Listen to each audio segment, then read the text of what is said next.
Mishiho, Chukma, so Chipawat Miko Thomas, Aminti Tupolo, Chikashosea, Kostiniji, so Chipawat Land Lakes. In the spirit of truth, reciprocity, and respect, we'd like to take the time to honor the original caretakers of this land of Yolamu, now known as San Francisco, the Ohlone people. We'd also like to acknowledge all those nations, Native, Indigenous, and non, who live, work, and play on this land. Abba Benilima, we are grateful for each and every day. We are grateful to be a healing people. And for those of us who walk a really clear path, let us be the ones to lend strength to those who still need healing. Let us be grateful today, but in our hearts know that we can achieve more yet tomorrow. Chukmashki. When we're together, we have more visibility and capacity to love and grow. All of the details for this year's events can be found on BAAIT-S.org or join us on Facebook, Instagram, or Twitter. There are so many amazing opportunities for you to partake in this week. We're already talking about how great it will be if we can be together again next year. So until then, be safe, wear your mask, take care of each other, and we hope to see you soon.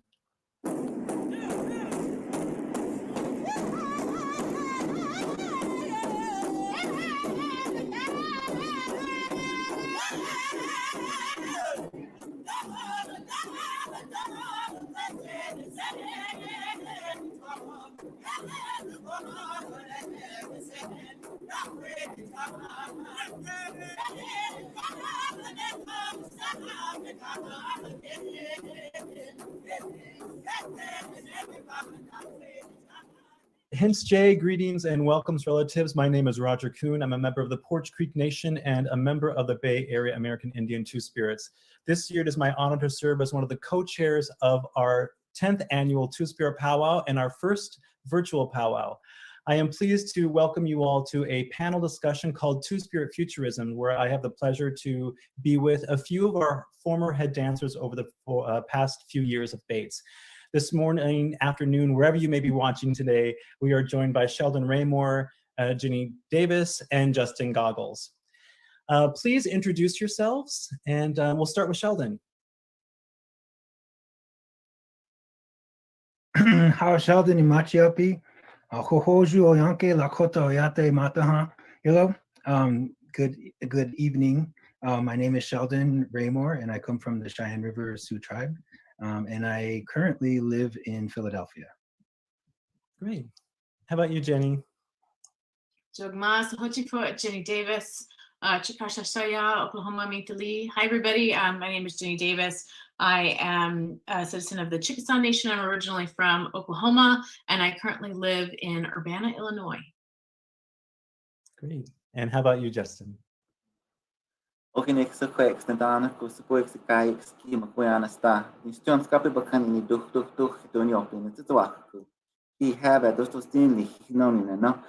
Hi, good afternoon. My name is Justin Goggles. My Indian name is Wolf Calf.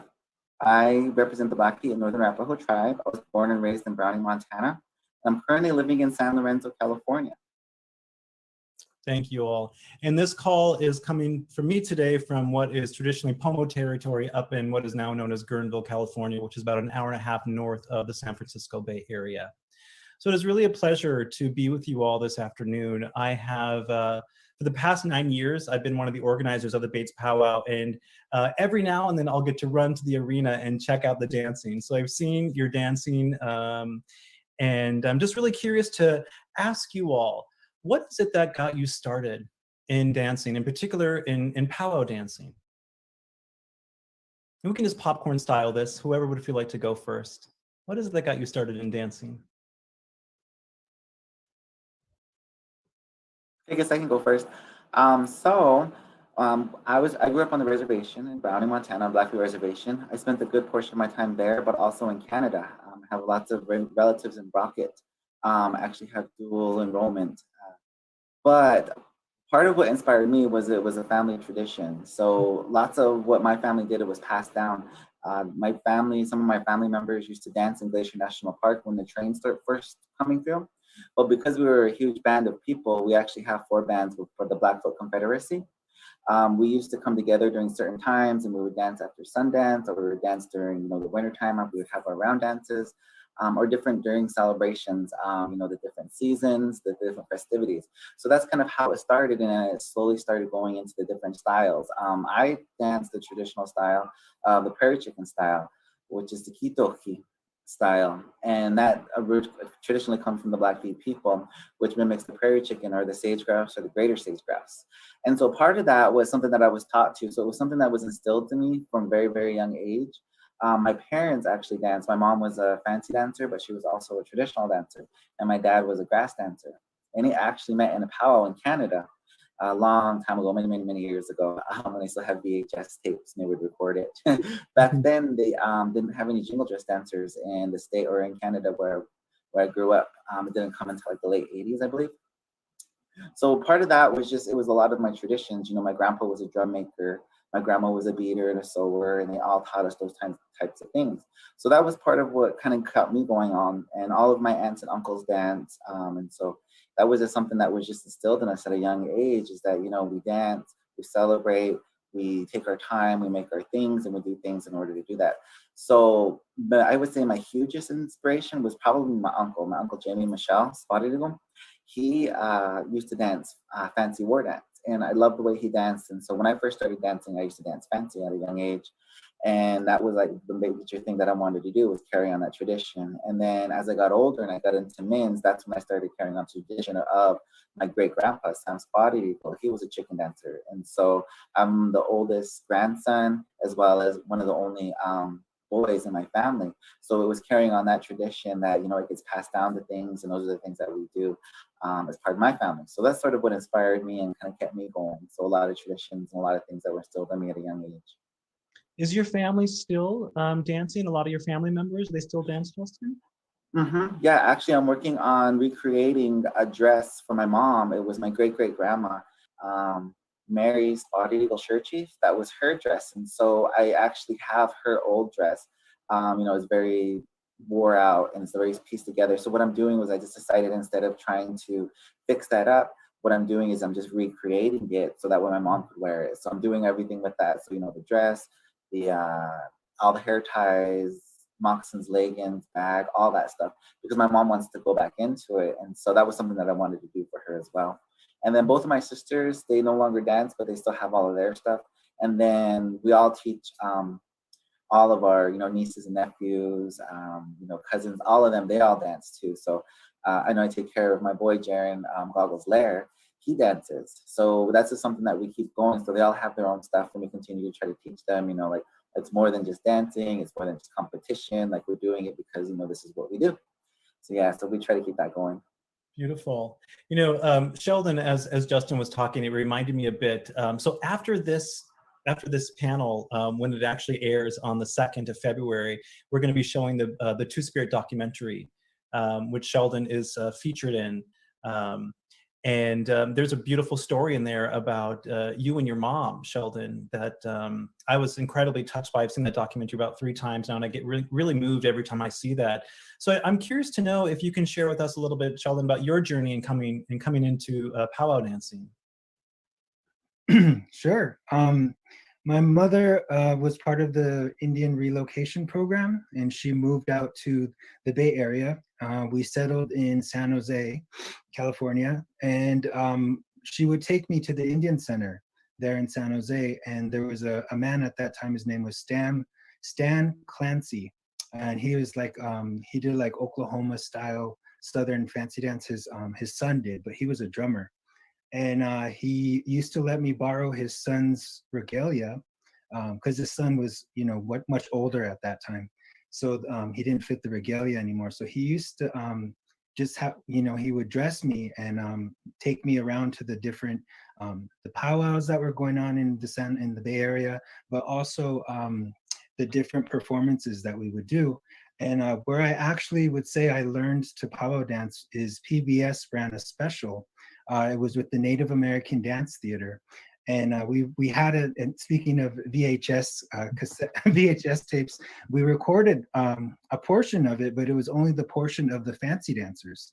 So that's sort of how I started out. I started out fancy dancing, and I continued that into my teenage years, and then I eventually transitioned into grass dancing. And so I think just by being a natural dancer, I tend to gravitate towards, well, I like the men's grass dance style. But when I dance, I would always place at the different powwows during the switch dance.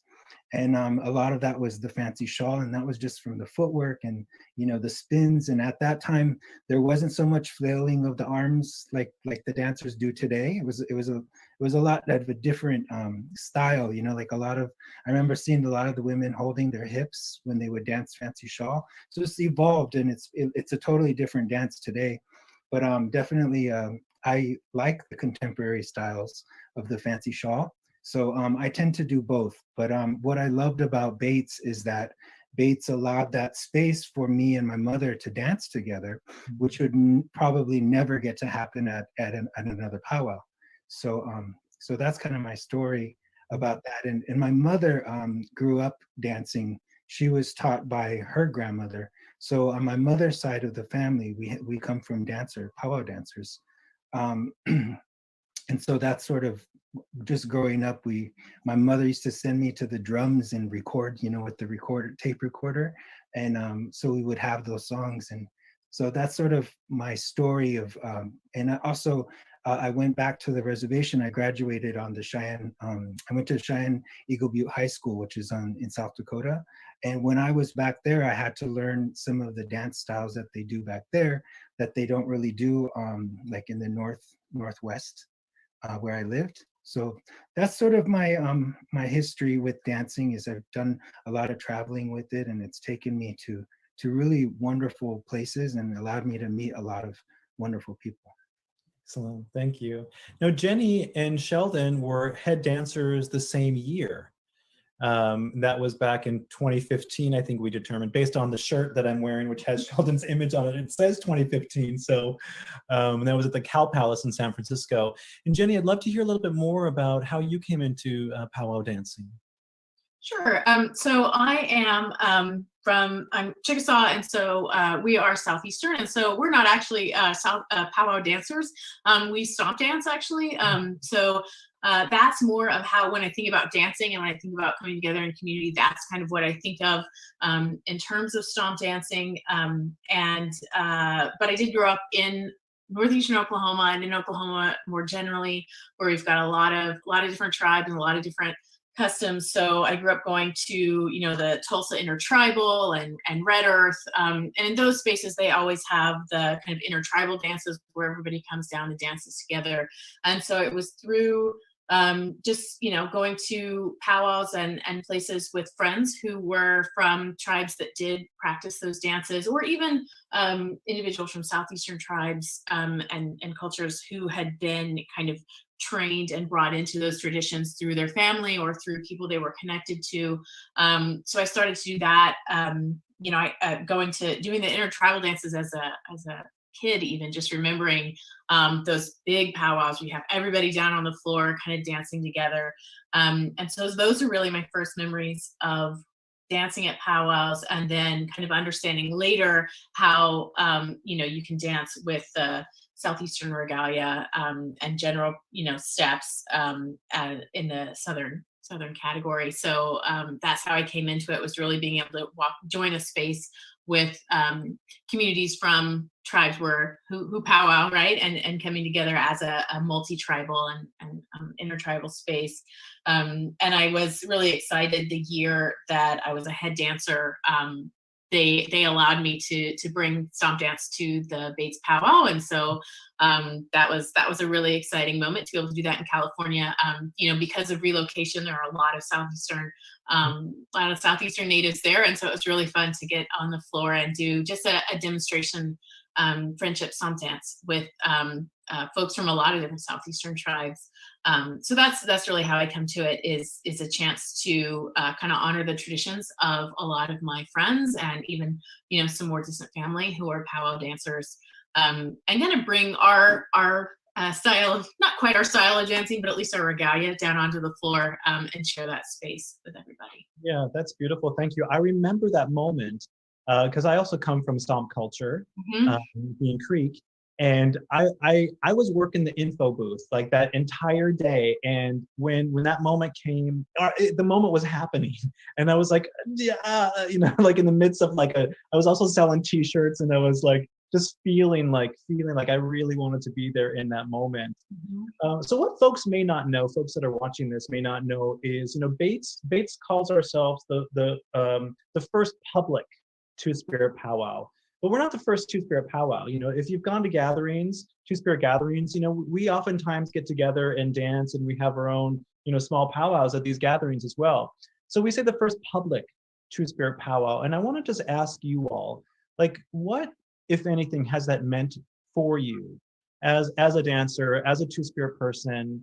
What has it meant for you to hold that title, if you will, of head dancer at a Two-Spirit Powwow specifically? And let's start with Justin. Well, for me, growing up, like I said, where I grew up, it was very, you kind of almost take a step back in time. It's very much pause. Like growing up, I didn't know many gay people. I didn't know really any Two-Spirit people, actually. So it was very much like, when I was growing up, who am I? Who are these people? Like, why do I feel like I'm the only one? Because I believe in my entire high school, there may have been only 2 of us that were actually kind of, you know, a little feminine. Sometimes they knew I was gay before I knew I was gay. You know, people were calling me that and everything like that, but I had no idea what that meant. I knew I felt a little different and things like that. So, but growing up and things like that, and just the introduction of, you know, different types of TV shows and things like that. And I actually, in high school, I found a magazine that had a whole section of Two-Spirit in there. And so in reading that, I don't recall what it was. It was a Native magazine, but I remember that there was a whole section in there about Two-Spirit people. And I started reading about it, and I started seeing like, oh my gosh, like there are actually more people out there that are like me, and they gather and they come together and they're having these sort of gatherings. Now for me, like I said, I've been powering a long time. So my dance is, you know, very masculine. It's very much, you know, this is what you do. And I hold myself, especially growing up, a very traditional person and part of different societies and different ceremonies and things like that. A man has his role regardless of who he sleeps with. You know, it's like you could sleep with another man, you could sleep with a woman, whoever. But as a man, you have your role. And so that's the way that I was raised. And so being able to be the head man dancer at a BAAIT-S powwow was something that I found really wonderful, not only for myself, because at that time I was with somebody, we were married, and we were able to express ourselves in a way that we could not do everywhere. You know, we were able to, you know, dance together, hold hands and things like that. We were able to, you know, just be more comfortable around the people who were similar to us as well. So in doing that, it was more of like acknowledging the fact that out to the public, yes, I am gay. Yes, I am with somebody. And yes, this is what we do. We are traditional, but we can still be able to do these things. So being the head man dancer is something that I've always taken a lot of respect to, because you're a leader in your community, especially in both of my communities back home on the Blackfeet Reservation and the Northern Arapaho Reservation. I hold different artifacts and different things for the tribe themselves. So when I'm called upon, you know, it's something that I take very highly respected, because it's not the fact that I'm gay, but it's the fact of the stuff that I've earned and the respect that I've had for the people and what I do for my people in order to keep them up. So being the head man dancer was something that I thought was just wonderful. It was something that I really enjoyed. It was something that I felt was, I've never seen that before, because, you know, like I said, growing up, it's like, you don't see those things. And even if you do, you don't talk about it. You don't say anything about them. You keep it very hush hush, you know, and that's just the way that I grew up. You know, like I know there was a few gay people around, but we didn't really know them. I didn't know them. So I grew up on my mom's side. I'm the first gay person on my mom's side. So like out of all these generations, on my dad's side, there may be 1 or 2 other ones. But yeah, on my mom's side, I'm the first. So I was the first of like a lot of different things. So growing up in that type of environment was very different. And then moving out to California and then being a part of these things was something that I thought was just wonderful. I thought, oh my God, I've never been so happy. I've never felt so welcome. I've never felt so accepted in such a circle like that, because, you know, a lot of times being gay and being with somebody out there in the mainstream society as well as in the power world, it's something that you don't talk about. You know, we know a lot of older folks who would used to call us, that's his friend, you know, that's his travel partner, you know, that's what they would call us. So, you know, and that was something that, you know, I was like, okay, you know, we'll let them, I respect them, you know, we're gonna go ahead and let them go. But yeah, being a head man dancer was something that I just really, really enjoy in myself, because I was able to get out there and, you know, welcome people. Look at, here we are, this is what we're doing, come out and enjoy us, and, you know, let me share a little bit about ourselves, about that. So yeah. Thank you. You know, this is sparking a memory that I'm having about BAAIT-S, and it's actually about the year that Sheldon and Jenny were head dancers, which is that we had a head male dancer, a head female dancer, and a head two-spirit dancer. And it was like afterwards where we were like, wait, you know, we just should have head dancers, because if we're really thinking about what does it mean to represent two-spirit, we wanted to sort of eliminate that idea of like head male, head female. And I wasn't sure if it was, you know, one of the two of you brought it up or if Jay brought it up, but whatever that conversation was around that, I wasn't on the protocol committee, so I didn't make those decisions, but whatever that conversation was prompted us at BAAIT-S to really shift the way that we think about head dancers. And now we no longer use head female, head male. We just say head dancer. And it was really that year in 2015 that things began to shift. So just curious, you know, if you want to speak to that moment, if you want to go back there to 2015 and that memory, Jenny, if you want to take that one. Sure. Yeah, so I do remember that quite distinctly. And part of it's because, you know, there were various things that the head categories were representing, and, you know, representing the fact that Sheldon is an incredible dancer who is dancing across categories, right? And I think that was one of the things that was being captured there. But it did create kind of an odd moment where Jay and I were kind of thinking like, wait, aren't we two-spirit as well, right? So I think part of it was a really great conversation. I think the other thing that happened really cohesively, because you know, everybody was really incredible, was also like, what do we do when we're sharing categories with, you know, when there are three of us, right? How do we share these categories and dance across them? And so I think it's, I mean, I'm sure it's fun. Every year for me, it was an incredibly fun year, and we actually had some really great conversations around, you know, just what are we representing, and what does it mean to be a two-spirit person and a head dancer, and how are we representing these categories? And so yeah, I think it was a really productive space. And I know one of the exciting things that I've seen come out of that is that a lot of other powwows have started having the conversation about kind of de-gendering powwow categories and recognizing that you can be, you know, traditional or, you know, fancy dance or whatever the categories are, without necessarily naming gender in a particular way that excludes, right, or doesn't do that. So I think part of it was, you know, the head dancers as always kind of represent a different style of dance. You know, no 2 years are exactly the same, but that year we had a lot of really interesting conversations, I think, with the protocol committee, and then also just with people who are asking questions and during grand entry and a couple of other spaces too. I think, you know, I don't want to sound too much like an old timer, but I went to a lot of the, you know, the Oklahoma Two-Spirit gatherings and the Montana and the international gatherings since the 2000s.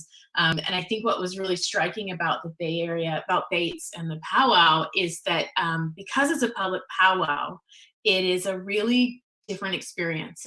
So Oklahoma and Montana and international gatherings are really powerful spaces. And I can speak most closely to Oklahoma because it's the one that I know the most, but also, you know, when we hosted the international gathering in Denver, they are not public, often for kind of protective reasons, right? In parts we have a space, but so especially early on, so that they were safe places for everyone involved. And so one of the things that was so breathtaking and lovely about BAAIT-S is that by the time I was a head dancer, and I think it was, I mean, 10 years old at that point, right? It had become one of the powwows during powwow season that people would compete at in order to like start, you know, their season off because it was early in the year. And so you had community members and you had families coming out and participating. You had, you know, the representatives and princesses from some of the different universities and stuff, seeing it as part of their obligation like other powwows were. And so it was a really neat experience to see it be part of just the community powwow scene rather than something that was both in general or kind of intentionally just for Two-Spirit people and family and allies. So that was really incredible, and I think it is something that remains incredible in terms of models for Two-Spirit powwows in general and powwows in general, right? Is that it kind of changed the scene, the powwow scene, in not just in California or Northern California, but I think for everybody who attends, right? You start to think to the other powwows you're attending and what it might look like to model it off of something like BAAIT-S, right? So I think that to me was what was so exciting and a real marked difference from the Two-Spirit powwows that I'd been going to for you know, 10, 15 years at that point. It's a pretty magical experience, I would say, especially the first time you go. I agree. I mean, I think that, you know, there's a word in Muskoka and Okechego, which means love. And it means like, you know, the best way to translate it is sort of like community love. And it was really at the BAAIT-S powwow myself that like I really deeply, maybe for the first time ever, understood that word, you know, because I felt like the most included I ever had as a Native person in my life being at the BAAIT-S powwow, to be in community with not only my Two-Spirit relatives, but also with the larger Native community and the larger queer community that all come out to celebrate that powwow. Was really that great sense of love that I experienced there. I mean, it inspires very much of my work, my academic work, and my work out in the community as well. And one thing I do remember about that year is also that that also shifted the conversation we were having at BAAIT-S to degender all the dance categories. So from that point forward, also now we don't have any gender categories at the powwow, which beforehand, you know, again, we were sort of doing more traditional powwow things, and really shifted up that year that you all were there. And one of the things that I most remember about that year, Sheldon, was your Rainbow Crow dance. Just, you know, I think about that a lot, actually, just like it was such a beautiful, powerful moment. And I wanted just to ask you about that, you know, if that was something that you had been working on, and if that's where, you know, was it the BAAIT-S powwow, like one of the largest places that you were ever able to do that as a dancer, in particular, as like, you know, our first and I think only head Two-Spirit dancer to have that. If you could speak a little to that. Sure. I'm a performance artist, and one of my mediums that I like to work in is the song and dance. And of course, there was a contemporary song that I chose, which was A Tribe Called Red, you know, for everybody to dance to. And I think I just wanted something fun, something a little bit different. I think what's the beautiful thing that happens, that you witness at BAAIT-S, is the head dancers will do some kind of special in some way. It's like they share their gift or whatever they can. And I've watched that over the course of even the last couple of years. You know, I love to see what the head dancer is going to come up with. And so I just feel like it was an opportunity for me to express, you know, express something that I could bring to the table, you know, and that would bring joy to people. And so really it's something I've been working on for several years. You know, I'm still working on it. It's progressed, and it's went through different changes, and, you know, I've done different iterations of it. But I do have a video that I'm working on that will, it'll be done where I'm actually going to do all the different dances as the story of Rainbow Crow is sort of weaving in and out. So it's a whole performance piece. And like I said, I think I've been working on this now since 2013. So it's been, you know, a good 8 years. Well, it's really beautiful, and I look forward to seeing how it progresses. And, you know, maybe we can have you back at the powwow again sometime when we can all gather again in the near future to see how Rainbow Crow has advanced. I want to shift for a moment to You know, I spoke a moment ago around like really feeling incredibly included when I've been at the BAAIT-S powwow. And that's not always how I've felt at other powwows. You know, Justin, you were talking earlier about how sometimes folks would say, you know, that's your traveling companion, you know, as a way to not talk about gender or sexual orientation variance. And so I'm just curious if you all have in your time being around powwows, I'm specifically talking about non-Two-Spirit powwows, have you ever experienced any type of homophobia, transphobia, or folks that did not appreciate or celebrate Two-Spirit people? And if so, what was that experience like for you? We can start with Justin.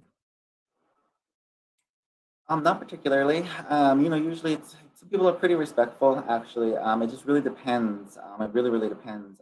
So in myself and growing up, you kind of already as an individual, you earn that respect in your different, in your perspective category, as well as your perspective area of dancing. So you kind of earn that sort of respect in the way that you dance and what you do and how you present yourself. But also they want to know where your family comes from. So if you come from a very respected family as well, they may not say stuff directly to your face, but of course you always overhear something in the background. You know, certain things like, oh, well, you know, he is a queer and he just doesn't do this, or, you know, oh, I got beat by that faggot. You know, oh, I can't believe that they would pick him over me. And so there's always that sort of whole stigma. You know, of course, it just depends on the individual as well. Who are they? You know, where are they coming from, and why are they speaking like this? You know, that's a lot of things. But growing up and going through these different areas, you know, I always said, well, I beat you because I was better than you. You know, it's like I hold myself in a different type of respect. You know, I don't carry myself and talk about other people in a disrespectful manner because that's not the way I was raised. So in that, I proved myself and my worth by showing those things. And so what I say is always being the better person, no matter who said anything to you. But yeah, there's definitely that sort of thing in there. I've overheard some things with a few trans dancers. You know, they're coming out, oh, well, did you know he was a guy before and all this? It's like, what does that matter? You know, that was always my question because I never totally understood that, you know, and that's a lot of time that's, you know, colonialism. That's the part of assimilation, you know, that was part of people coming in and saying, look, this is not okay. Those are outside influences, you know, traditionally, and there's been books and things like that are written about it. If a man decided to live his life as a woman, then that's the way that the tribe would respect that. They would say that person is like that. That's happened in my tribe. I've seen it, you know, how it was. Same with women. If they decided they want to live their life as a man, then that's the way that it would be. In my tribe, the Blackfeet people, there were many warrior women who went and joined a lot of the men's societies because they proved themselves on the battlefield. So in doing that, you know, that's just something that I would grow up with that old school, that old thinking thought process of that. But it was also, I grew up and it was, you don't really talk about it. You know that they are, but you don't really say it, you know, but you do hear stuff and you do hear the gossip and you do hear what's going on behind it. Will they say it directly to you? Not always, but you can always hear it in the background. Especially if, of course, you beat somebody and they think they're the best and they know that this and that, but then you hear them talk about you, you know, why did he beat me? Why did he do that? You know, oh, he's gay. You know, oh, did you hear so-and-so is gay? Oh, this and that. It's like, okay, but what does it have to do with the person? You know, and so there are those there. I think that nowadays it's getting a little bit better, but you know, it's still there. I think it's in every community basically, but it just really depends on where you go and how you are as a person and how you carry yourself as an individual. If you go out there and you're very, you know, you're not respectful and you do things that you should not be doing, then I think people have a more, I would say, wanting to talk about you more. But yeah, I've seen it. I've heard it. You know I've been spoken about it before, but you know, it's just something that you choose to either acknowledge or ignore. And sometimes it's easier to ignore than it is to sit there and fight about something that you're never going to change their mind no matter how hard you try. It's just better to be better. Yeah, well, thanks. I appreciate that. And good to hear, you know, I mean, my hope was that you all would be able to say to me, no, not really. I haven't experienced that. I figured that, you know, that was just the hope. Because you're right, you know, Justin, things are shifting. You know, there's even a documentary, the Powwow Sweethearts documentary that you may have seen, and you know, which chronicles the two dancers who weren't able to do the sweetheart dance together They were actually, asked to leave and then were able to come back the next year. A really sweet documentary if you ever get a chance to see it. Sheldon, Jenny, anything to add to this particular question around experiencing any types of phobias, homophobia, transphobia, or anti-two-spiritness? And any powwows that you've experienced or attended in the past? Yeah, I mean, I would say that my experience growing up in Oklahoma is not the same as Justin's. It's a pretty the communities there. It varies, right? And a lot of it has to do with internal to your community. Those events are different because they know you and they know your family and those kinds of things. But when you get to the larger spaces, whether it's the Tulsa intertribal or Red Earth, or later, I lived in Colorado for many years. So the Denver March, those become spaces that you have a lot of people coming together, and you don't have that kind of community and accountability, right, for people to fall back on. And so you do see a lot of different behaviors. I will say that I benefited a lot just growing up in my kind of local area from there already being people who had done a lot of activism before while I was a kid, while I was a teenager. And so, John Hawk Coquet in the Tulsa area had a table at powwows for, 10 years, right? So again, it was rarely the case that any of us, by the time I was getting around, were the first, right? And there was someone to see and someone that you could look to. And I was, always impressed by folks who, would get out and dance. But I also know that there's always a bit of kind of wariness and concerns about safety, even as recently as, at Haskell Indian Nations, they had a Two-Spirit Powwow a couple of years ago, and I think there was some concern as to how people would respond, right? How the broader Native community would respond, and it ended up being a beautiful powwow, and there were no issues, right? People came out and supported, and it was really a gorgeous powwow, and it had a lot of community support. But I think there's always a level of kind of fear about how people will respond. And so I think every time we have one of these powwows and conversations, it shifts it a little bit farther forward, right? So that now I don't think there would be any hesitation about having one of those things at a place like Haskell or another situation. So it depends on the context and it depends on the community. But the more these conversations happen, the kind of, I think, less possibility there is for that kind of attitude. Yeah. And you mentioned that there are no other public Two-Spirit powwows happening now. There's one at Haskell's, there's one in Arizona. I know up in Canada, Edmonton Two-Spirit Society is getting a public Two-Spirit powwow going as well. So there is a shift. There is. I think the tides are on our side. And BAAIT-S, when we started off, unfortunately, I didn't make the first one. I wasn't living in the Bay at the time. They anticipated, a couple hundred people showing up to that event, and they got about 1,000. And now, when we are in person, we get about 5,000 people that come in and out those doors for our Two-Spirit powwow. So, things are shifting. Sheldon, what have you seen? What have you noticed over your time as a powwow dancer? There was a point where I always played it straight just for, for safety reasons. I think it depends where you're going to, like what region of the country you're going into. I mean, in New York, it's like the gangs of New York, you can deal with bullying, there's like, if you come in as an individual and nobody knows anything about you, they might leave you alone. But if they know you're coming with being a Two-Spirit or whatever, and they get in their groups, there can be bullying that happens, like what Justin was saying, like the snickers here and there in the comments or the side comments or the jabs, So what I find very beautiful about BAAIT-S is it does create a safe space. The minute you go into the building or even on the grounds, like you already know it's a safe space and we all know why we're there. And so I love that that BAAIT-S has created that, and I love to know that other regions of the country are doing that as well. I think when I went back to my reservation, I had to show them who I was. I had to prove myself and be among the people and live amongst them and go to the local powwows and sort of build a name up for myself, because nobody know who I was. So, you know, and then after they find out what family name you come from and, you know, what reservation you're from, this and that, they start to know you, then there's more of an acceptance that happens. But I think that for me personally, you know, I was straight at that time. I wasn't out and I wasn't gay. I knew nothing about Two-Spirit. And so what I, you know, to make a long story short, I didn't have the best coming out in the powwow circuit. When people found out, they treated me differently. But like I said, we are in a time of change right now, and I think, yes, there's a lot of hope, and I'm just glad that there are spaces that like BAAIT-S creates, where folks now, the younger generations coming up, can sort of you know, gravitate towards and know that they're going to be in a safe space.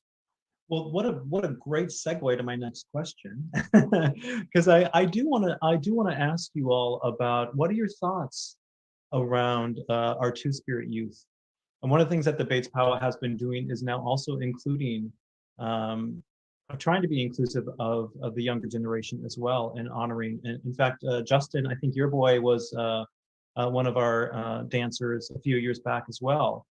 So I'm just curious, you know, what if anything you might say to the younger generation of not just, you know, Two-Spirit identified dancers, but also those that are just supportive of their Two-Spirit relatives. Any advice that you might give either to your younger self or to the Two-Spirit youth that might be listening today?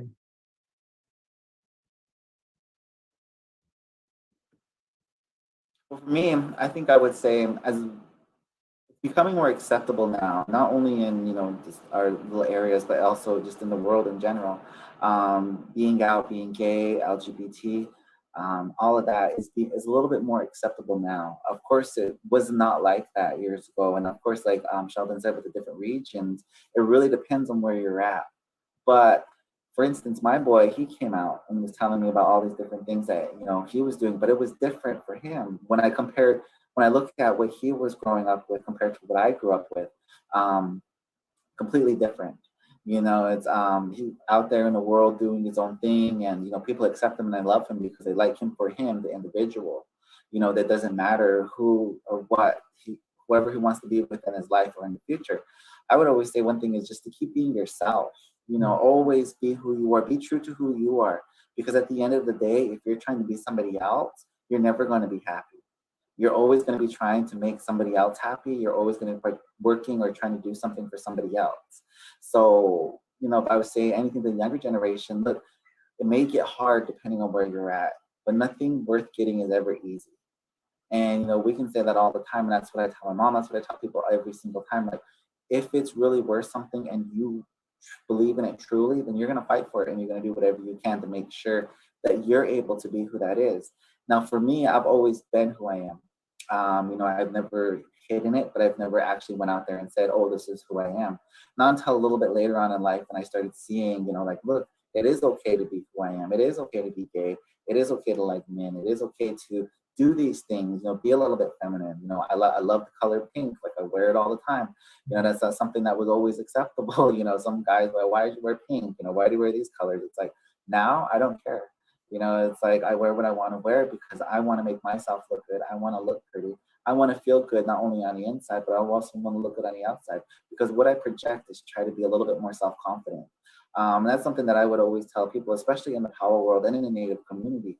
Look, yes, it's okay if they don't like you. You do not have to prove nothing to them because they are not you.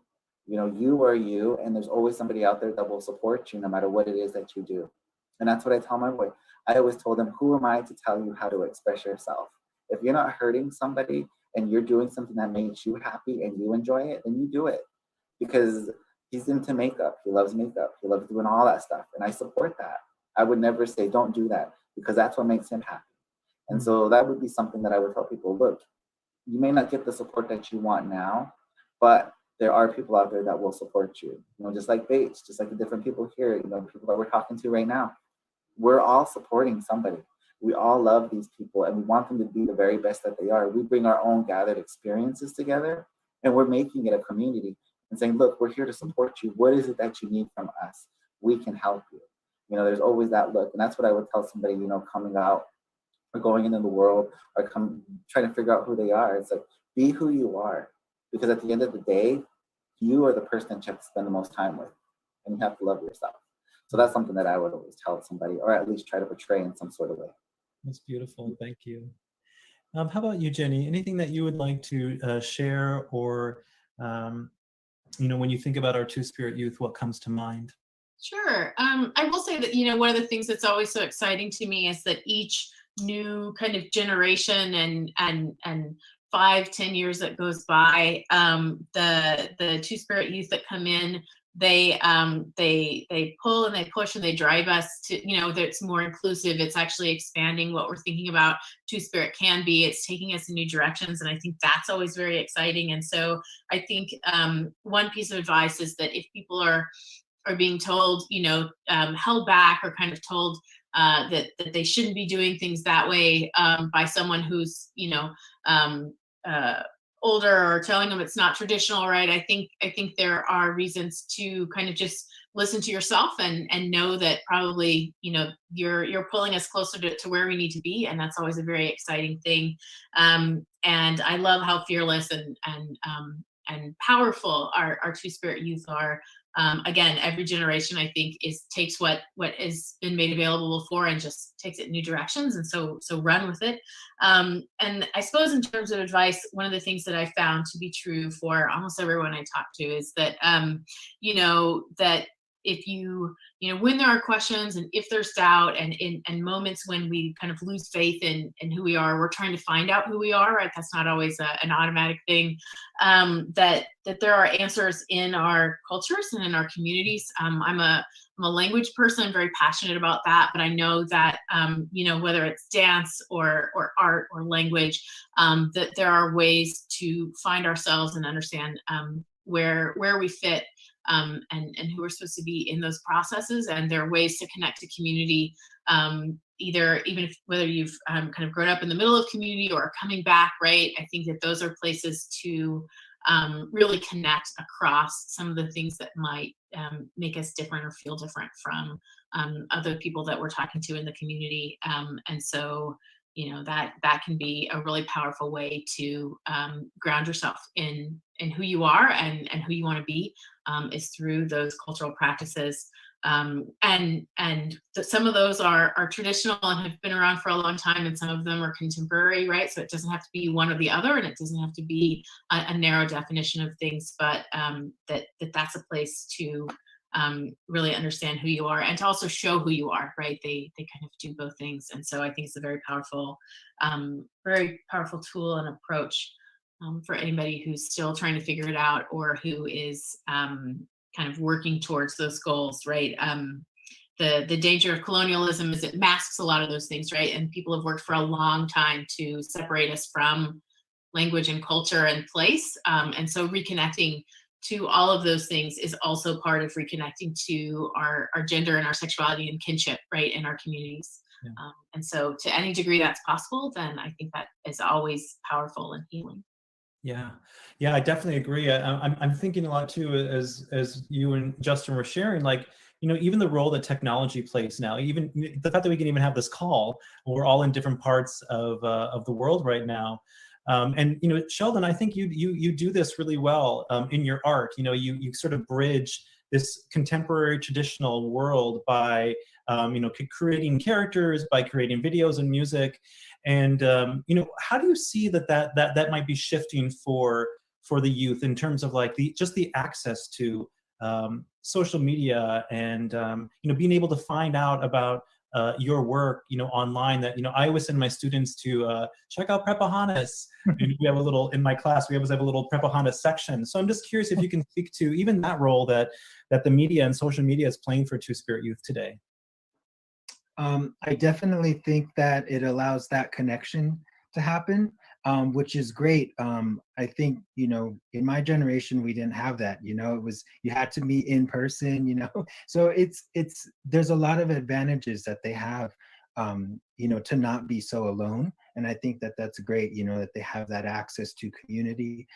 My advice would also be, well, as Jenny had said, you know, learn your languages. You know, our languages, it's so important to revitalize them and use them so we don't lose them.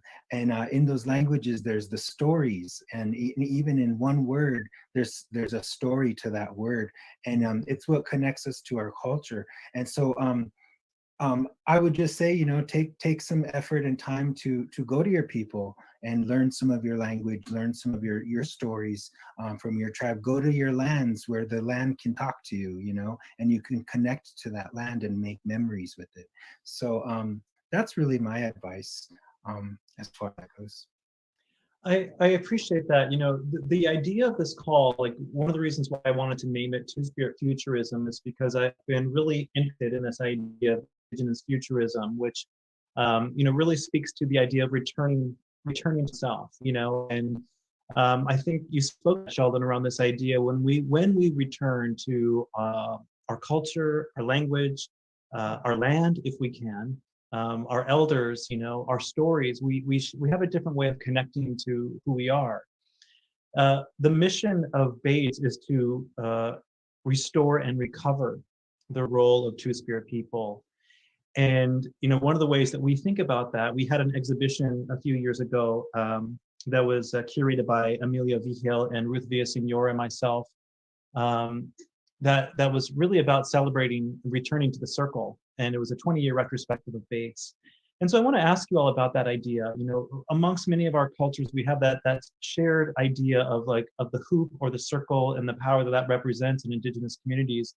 I'm curious if you all can speak to that, what it might mean to you to, you know, in this regard, like you know, thinking about the arena as that circle as well. Like, what does that mean for you to return in this way, in as much of your full authentic self as you can, whether it's as a Two-Spirit person or if you identify as LGBTQ and Native, what does that mean to return to the circle? And we've been starting with Justin, so maybe we'll just go back with Justin and Carrie from there. Okay, so for like returning to the circle, no, in a way, I don't think I've ever really left.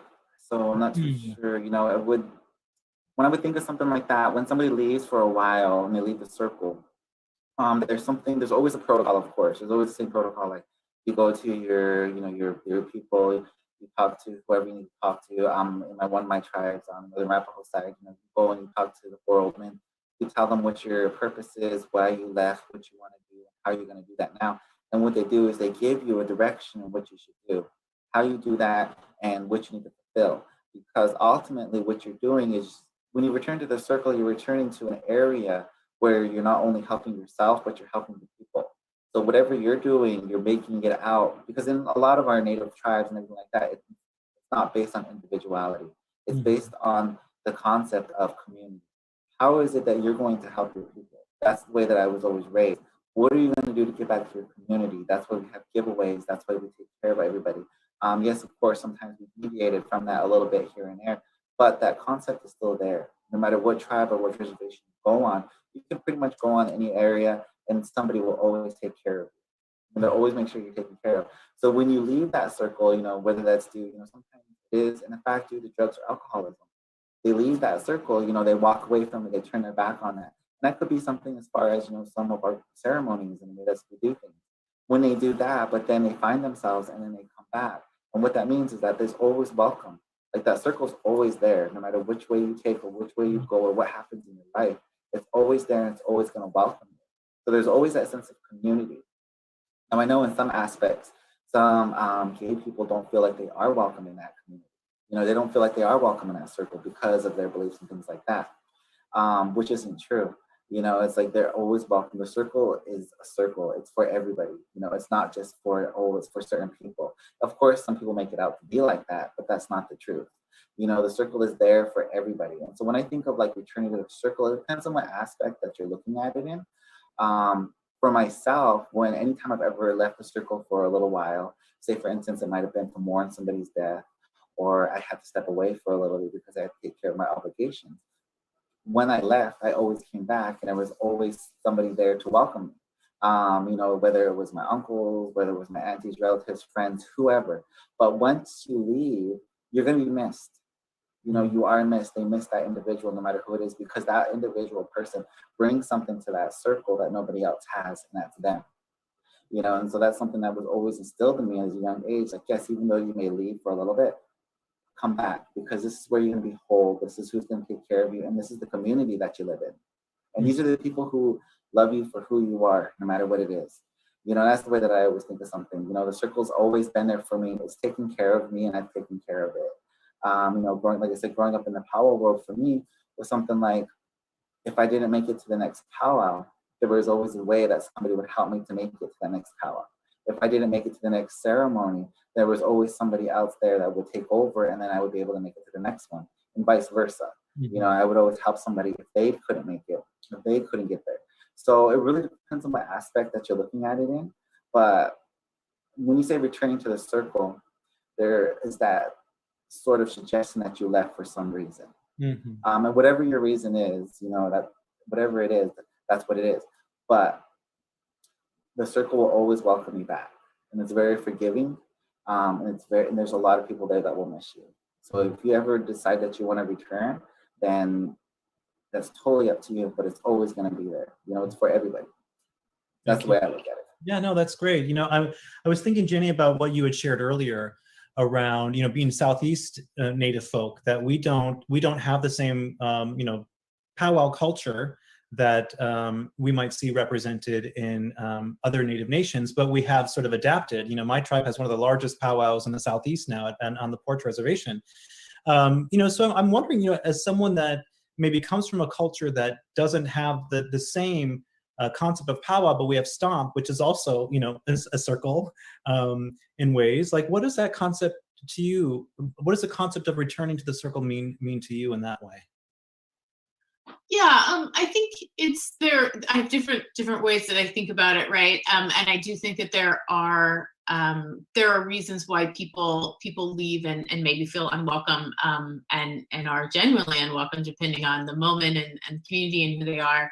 I think that one of the things that's true is that there are ways to be a part of the circle, right? To find community and to find, to be in good relation with folks, that there are opportunities beyond what you might imagine, right, in your immediate context. So I'm thinking about Oklahoma. There are not all stomp grounds are welcome to Two-Spirit people, but some are. And so some of it is just knowing who community is and finding a place where you can still be a part of ceremony and practice.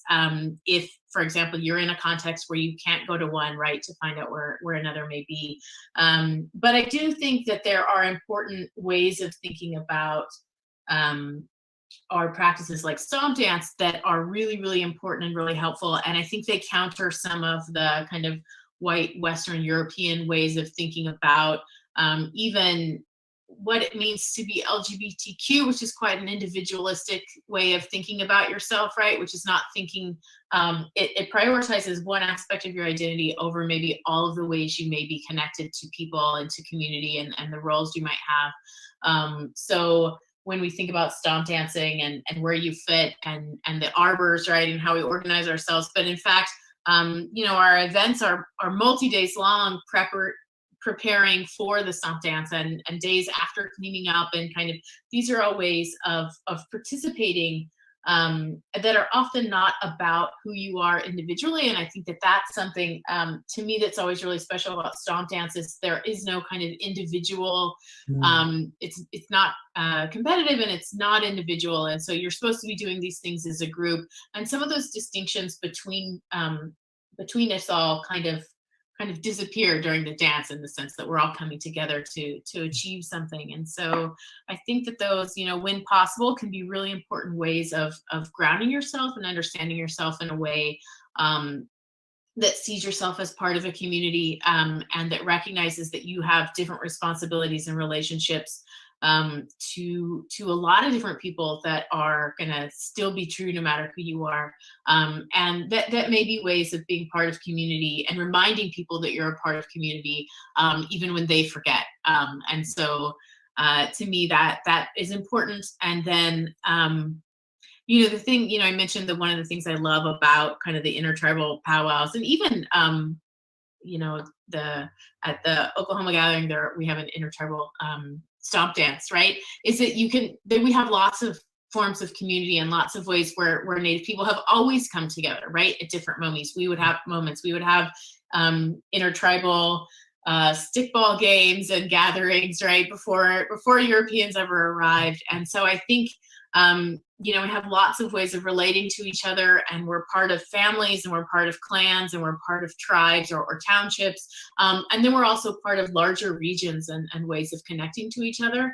And so some of the best support that I found over the years have been family and friends and just community that come from lots of different regions and lots of different tribes.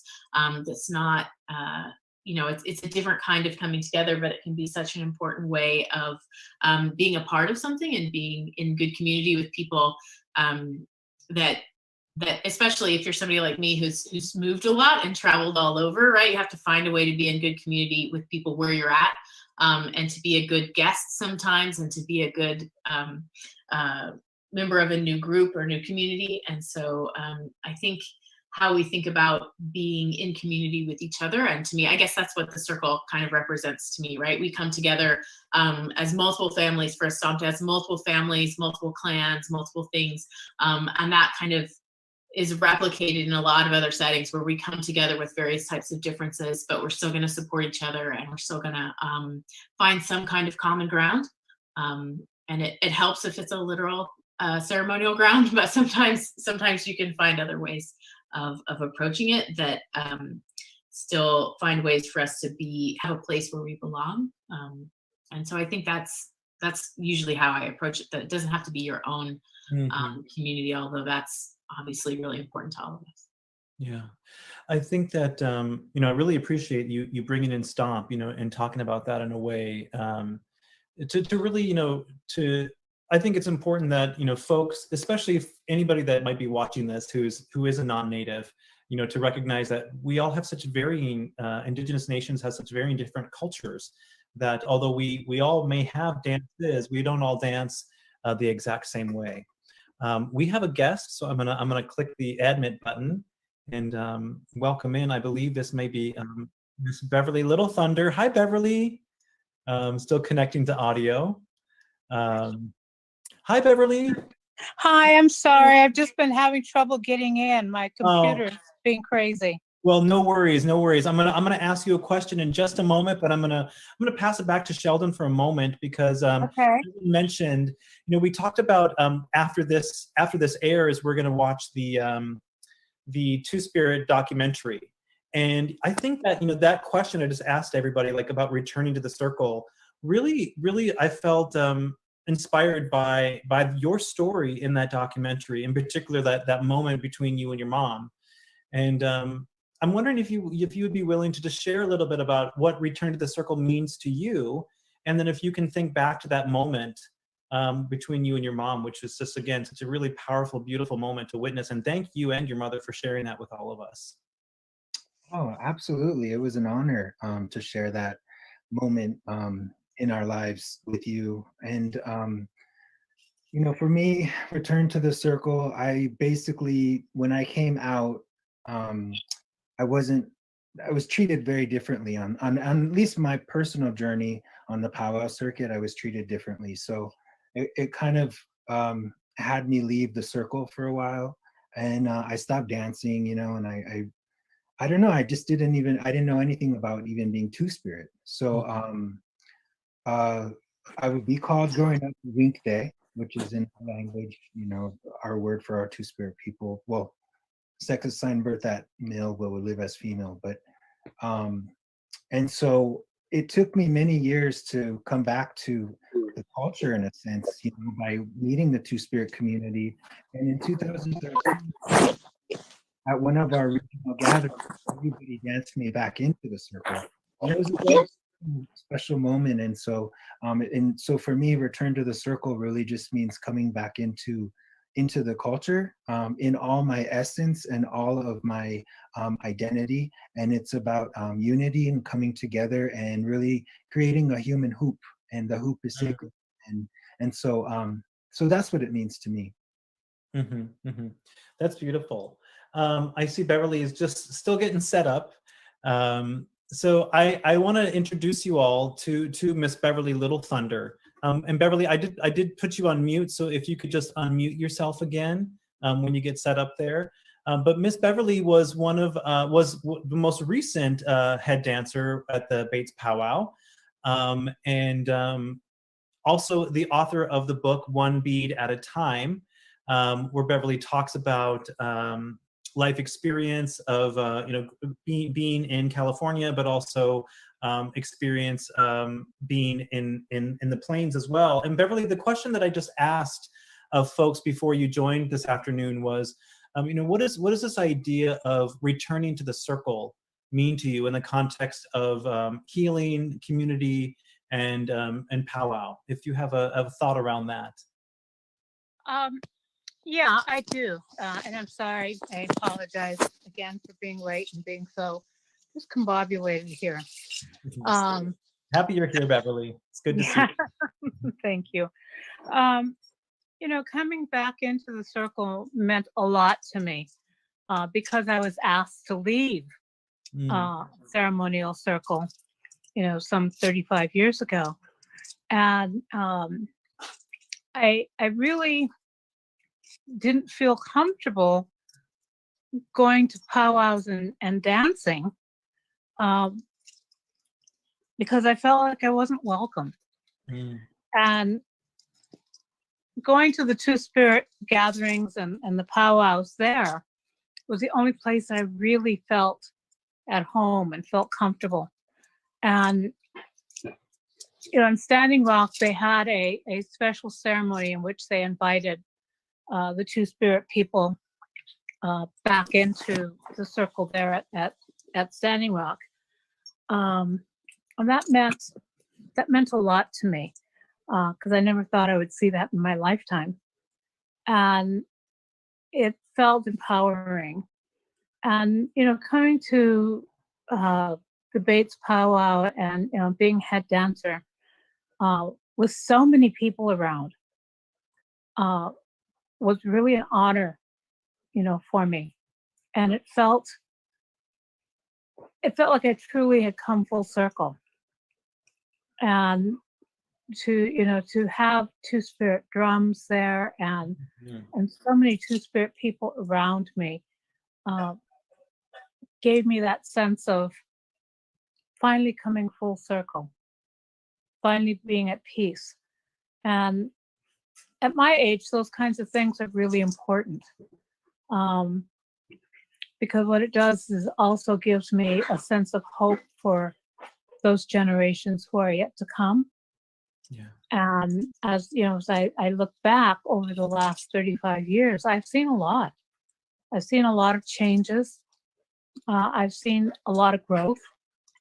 I've seen a lot of people, move through the seasons of their lives. And to look around and see them all in that circle. And my daughter was there. And she is Two-Spirited also. And so it gave me a real deep sense of joy. It gave me a deep sense of peace. And, I know that the term Two-Spirit may not fit for everybody. And, the younger generation, they have a bunch of words that I don't even understand anymore. When they talk about non-binary and they talk about cisgendered, I have to ask, what does that mean? And then try to fit it into my language. But I am just so proud of our younger generation. And at my age, I feel like it's my responsibility and my duty to hold them up, to be there to hold them up. I don't have to be in the center. I don't have to be the head dancer. But I do have to be there to support and to give encouragement into the next generation. So that's what coming back to the circle is for me. Thank you, Beverly. You know, I was so honored to be a part of the Powwow Committee last year, and knowing that you were going to be a part of the powwow, and especially as one of our head dancers, because I certainly look to you as an icon, really, in our community, and someone that's really paved the way for so many of us now to do the work that we do, to have events, to have ceremony the way that we do. So I just want to also thank you for being here this afternoon, and just gracing us with your presence today. Thank you. So I just have a few more questions to ask you all. First, you know, I'm curious to know, like, what do you think of, you know, when you think about what's next for Two-Spirit people? Where do you think that we as a community should be seen, heard? Where are the areas in which we can grow? What are some areas within, you know, even our communities where we're still struggling? And what do you really envision for the future of Two-Spirit people and communities? Let's start with Justin. Well, I actually think that Two-Spirit people are actually making great strides. More visibility. There are more people out there that are more aware of what they are. I mean, if you see, there were some celebrities trying to claim Two-Spirit, but then people corrected them right away. You know, like, Jason you Mraz. cannot claim those things. Yeah, they're like, you cannot claim those types of things and things like that. So that's something that's something that was unheard of. I mean, even in my generation, growing up, figuring out, you know, like, what is Two-Spirit? Who are they? What's going on? Why are they called these certain things? And so understanding that is something that more people know nowadays than they ever know before.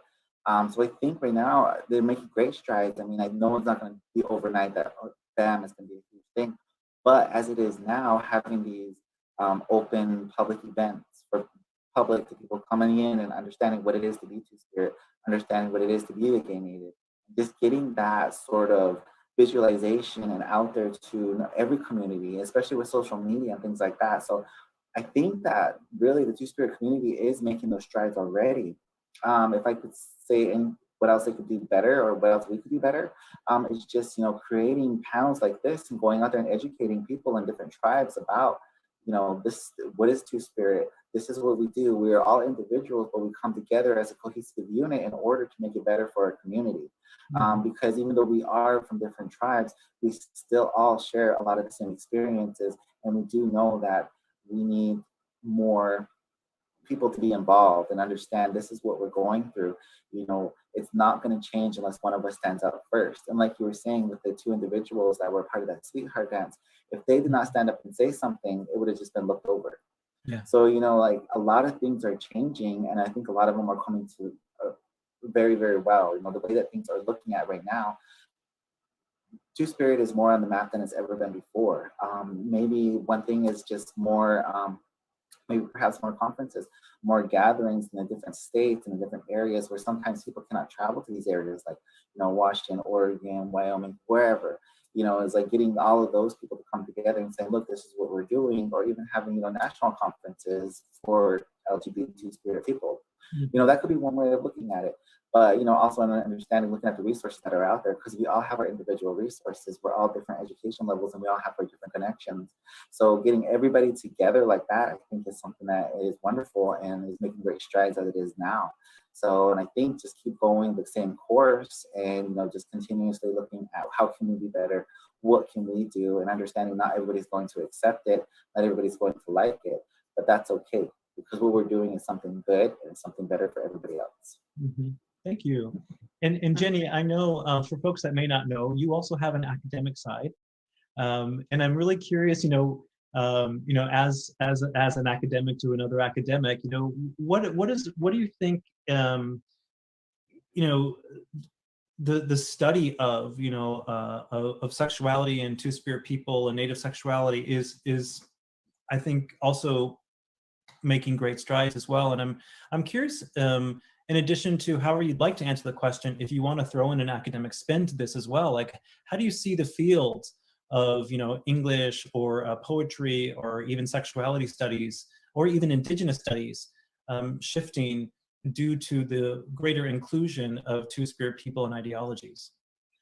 Yeah, I think that one of the biggest shifts that I've seen and been able to trace myself from when I was an undergrad and then a graduate student, right, is that now, if we look 10 years ago, the really vast majority of all the things being written were not only not by Two-Spirit people, they weren't by Native people at all, right? So they were being written by non-Native people, and they tended to be really from that colonial gaze, from that the either whether it was anthropology or sexuality studies or whatever.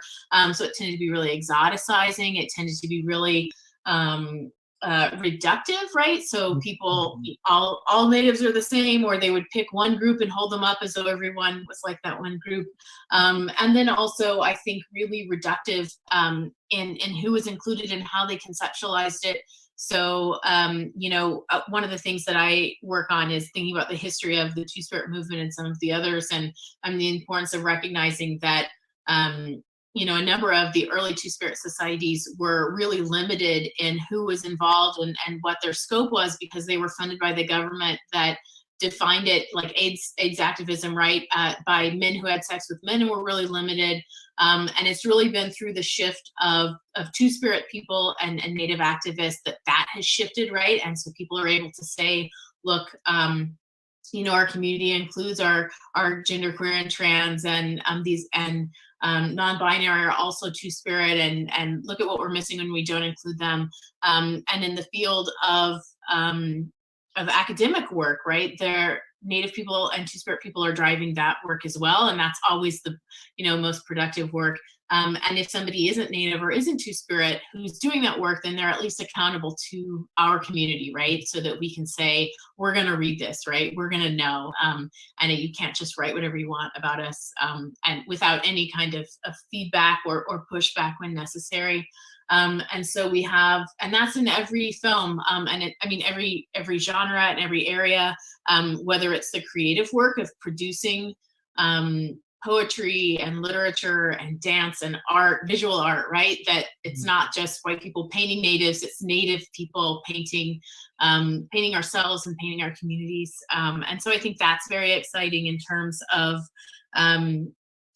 where we're going and what some of the shifts are. It's slow going. There aren't a lot of Native people in academia. We don't have great access to colleges and university spaces. They're still pretty unwelcoming. There are a lot of barriers to that, and that means that there are even fewer Two-Spirit and LGBTQ queer Native people on campuses, but we're actually, slowly, and of course you don't have to be an academic to be producing that work. So a lot of amazing and really critical things that have been produced are not in academic spaces, and sometimes that's more powerful in terms of what's possible and the voices that get heard. And so I think that's extremely exciting. We've been talking about whether it's that you turn on the news or you're able to access social media. And I think now the fact that you can pick up an autobiography or a book of poetry or download a musical album by Two-Spirit people as a way of understanding kind of who the community is and what our roles and lives are, that's absolutely powerful. And it also allows us to demonstrate so many of the things that we've been talking about, right? That there are differences between each of our communities, that there are differences between individual experiences, even within our own community, right? We're not all, don't all identify with and across gender and sexuality and kinship in the same way. So that's important for us to know, and it lets us push back against anybody who tries to say it's this or that, right? And if you're not this, then you're not Two-Spirit.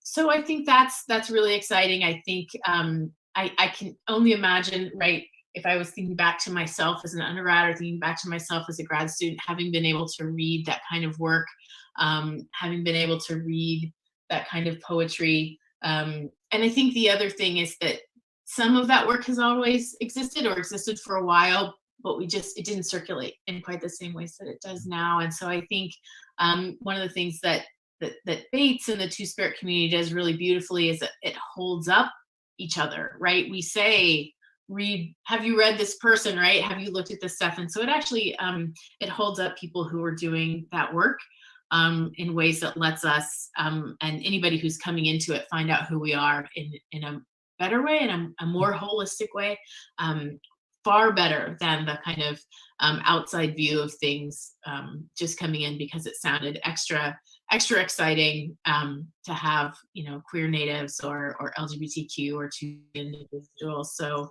I think all of that is really positive, and I think it little by little it's also transforming, you know, colleges and universities and making them places where we can exist more safely, right? And that there might be a better place for us there in an ideal kind of context. Yeah, that's great. Thank you. And Sheldon, I'm going back to what you had said a moment ago around, you know, this return to language, culture, tradition. And I'm thinking about the work that you've been doing around MMIW, and I'm thinking about the work that you've been doing with the TP project and the Buffalo painting that the painting that you're doing with the you know, tracing back the HIV movement within the Native community. And I'd love it if you could just speak for a moment. You know, I'm such a fan of your art, you know, and I'm also blessed to call you friend.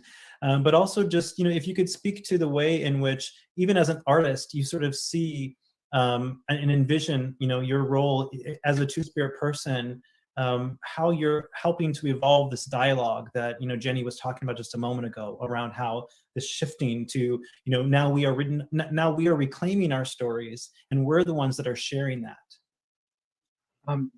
Most definitely, I think it needs to come from us. If it's about us, we should be the one to give voice to it and give its delivery.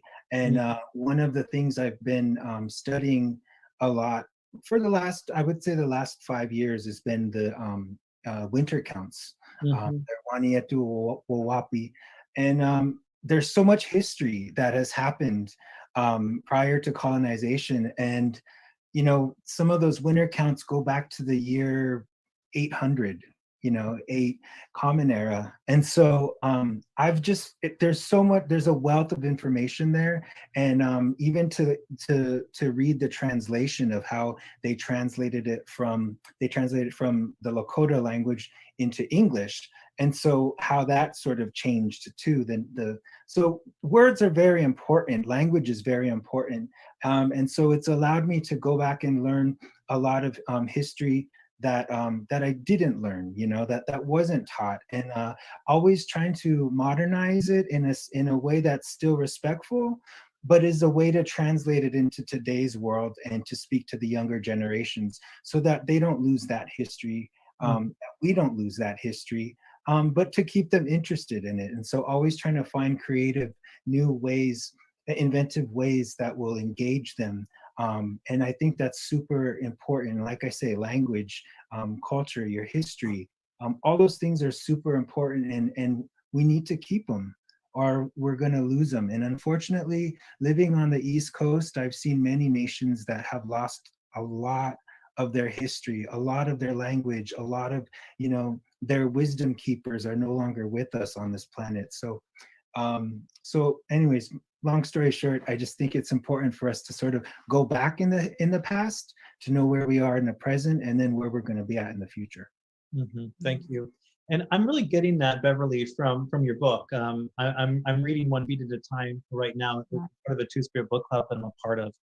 And you know, you do a really great job in that around telling not just your story, but really around the Native movement at certain times. And I'm, you know, curious if you can reflect. You know, you said a moment ago that there's a lot of new language and terminology. You know, indigiqueer is a new word that's been being used in new circles lately, which is new to me. You know, a Two-Spirit was new to me at one time too, but this indigiqueer too. So like, oh, maybe I'm Two-Spirit and indigiqueer. Okay, you know, what's this about? But I'm just curious. You know, as someone that's shared so much of your story, what do you think that by putting yourself out there the way that you have, and really creating like that space, this, you know, for the women's healing circle around Sundance that you've done, how do you feel that may have created the space for Two-Spirit emergence, or for Two-Spirit people to heal in new ways. Any thoughts on that? Well, I think that, the Sundance that, that we've been guiding for the last 35, 36, I can't even remember how many years, it's over 35, has created a space for many Two-Spirit people to come. And it also has served as a place for understanding. If there's one time when in the white community, lesbians didn't want to be around gay men. And I always saw that as, I could not wrap my head around that with the Two-Spirit men that I knew. They were my sister brothers. They were a part of my community, and we now welcome them in the circle. And I think that's a tremendous growth for the Two-Spirit women that come. And we have trans women who come. We have trans men who come. And I think it's important for us as we move forward to be supportive of one another wherever we are in our spirit journey on this planet. And I would like to see the future generations embrace that. And that's what I am seeing.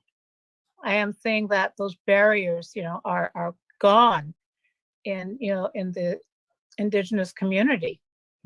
I would like to see more Two-Spirit people involved in the councils within their own tribe, being a part of the governance of their own people. I agree with Sheldon that our stories, we need to tell our own stories. We need to be the ones who give dialogue to that. 35 years ago, there were only a couple of books out, and they were written by white men. And now you have a whole library of books that you can choose from. And we need to tell our individual stories because our stories are so different. And 100 years from now, I don't want a white person to be writing about me like they do about Weewa. And I may be history then, but history is going to be told in my words. And it's going to be who I am. And I want the future generations to do that too. A lot of Two-Spirit people I've talked to said, oh, well, I don't write. I don't know how to, I couldn't write a book. Yes, you can. You can. I don't see myself as a writer. Almost everything in my book was recorded and then edited and then put to paper. And it is written exactly the way I talk. And it kind of was amazing when I started reading it. It was like, wow, this sounds like me. And my daughter said, well, of course, they're your words. And so, I think that we are more visible than we were. We've become more visible. And I think that we also have a responsibility to reach out and help educate those Two-Spirit people who did not have the privilege of being on the reservation, who did not have the privilege of growing up in a Two-Spirit, a Native community, and help take away that feeling of inadequacy because they don't know the language, they don't know their history. They can find it out. Bit by bit, they can learn it. And rather than criticize, I think that we need to embrace them and take them by the hand and help them to do that. There's a lot of talk about white privilege. Well, I have privilege too. Mm. I have privilege because of the way I look. When people see me, they know I'm Native. But there are people out there who are fair, who have light skin, who have very light eyes, and people might look at them and say, oh, you can't be Native, and dismiss them. Mm. There are a lot of Two-Spirit people out there who don't have the privilege of having a pedigree number, who don't have the privilege of having been raised by their grandparents. And we need to embrace them. We can't let them slip through the cracks. Yeah. You know, helping the mental health of our Two-Spirit future generations, I think, is really, really important. And so that's where I would like to see, you know, Two-Spirit people go, you know, begin a mentorship, take someone else by the hand, help them through what we ourselves may have gone through. That's So beautiful. that's what Thank I you. think. Thank you so much. Well, we're just about to wrap up our call today. And I wanted to give you all an opportunity just to share what it is that you might be up to, or where people may be able to find out more about you and your work, if there's anything that you would like to share. Let's start with Justin.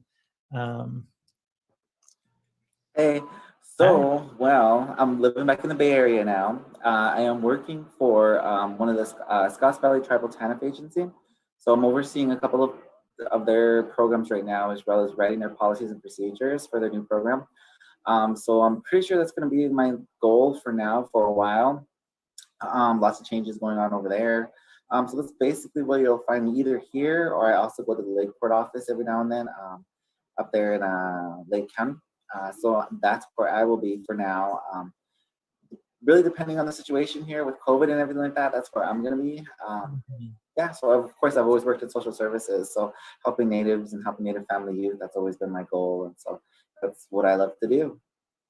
Well, just want to say thank you for really what you represent, and for how you have always been such a supportive community member for BAAIT-S and for the larger Native community. So thank you so much, Justin, for all that you're doing. First, anytime, Roger, anytime. And how about you, Jenny? Anything that you'd like to share about what you've got going on, or where folks may be able to find more about your work?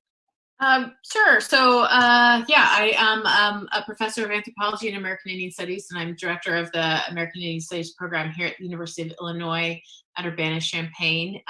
So if you Google Jenny Davis and Illinois, I will probably come up. I have a new book of poetry coming out about a year from now from the University of Arizona. So keep an eye out for that, I suppose. And otherwise, I am just, you know, teaching classes and writing usually. So that's what I'm at. Well, Jenny, thank you so much for being here today. And as a fellow academic in the field, it's always nice to know that there are others out there. And I hope that you and I can find a way to work together someday. And in that academic realm, and maybe, you know, as Justin was saying, bring together some panels, and also like dismantle this idea of what a Native academic is. So that's something I'd be really interested in the future. And Sheldon, I know you got stuff going on, and I'm curious if you want to share with folks what you've got going on and where they may be able to find more about your work. Yeah, well, I currently work at the American Indian Community House in New York City, and the deputy director.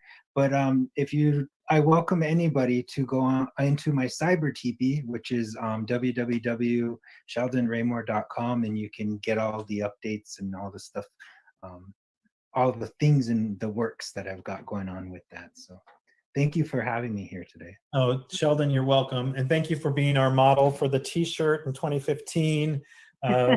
I always just appreciate, you know, all the work that you're doing, and so it's really great to call you friend as well, as I mentioned a moment ago. And Miss Beverly, thank you for being here today. Appreciate you being able to jump on the call. Just curious if there's anything you'd like to share about what you've got going on right now, and how folks may be able to learn more about you and your work.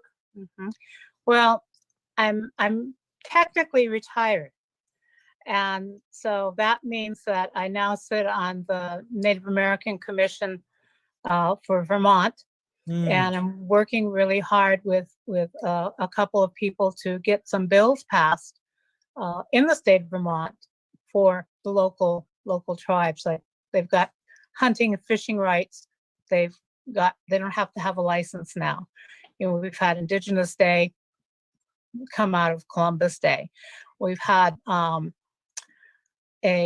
we have a bill on the floor that will allow people under 18 to be able to carry tobacco for some ceremony, and allow the Native people to gather those things because they don't fall under the federal laws because they are state recognized tribes. But we have to word those so that it includes all the Native people in Vermont, and there are people other than the Abenaki in Vermont. I also am working really hard on another book, and hopefully that will come out in the next year or so. And my daughter and I have been doing, I don't know what you'd call them, little sessions on the Zoom, like little Zoom presentations. And we're getting ready to start our second series in the spring, and talking about the role of grandmothers and how they support the community. And in between there, I'm doing beadwork and gardening and taking care of all my animals, and trying to organize a group of women who would be willing to learn how to do a radio show, an hour radio show here in Vermont, run by all Native women, and sort of be able to report the news that's going on across the country, because here in Vermont, we don't always get it. You can always reach me at @BLittleThunder at msn.com, or to find out what's going on with the Women's Sundance and about any events that we're having on Zoom, you can go to Kunsikea, KUNSIKEYA.org, and find a list of what's happening. So just remember, I'm retired. I hope to join you there someday soon. I'm sure all of us do. So just to say, you know, on behalf of the entire BAAIT-S Powwow committee and on behalf of the entire BAAIT-S community, thank you all for being a part of our powwow. You have made 10 years an amazing moment, and every time we have one of these powwows, I say we are living history right now. So I look back at all of you and I want to thank you for helping BAAIT-S grow the way that we have. This would not be possible without you stepping into that circle with us, and to be a part of restoring and recovering the role of Two-Spirit people. So from the bottom of my heart personally, also thank you for being here today. I wish I could be with you all in person and give you a big old hug, but I will look forward to doing that next time we can all be together. And as we say down south where I'm from, Ado, thank you for being here today.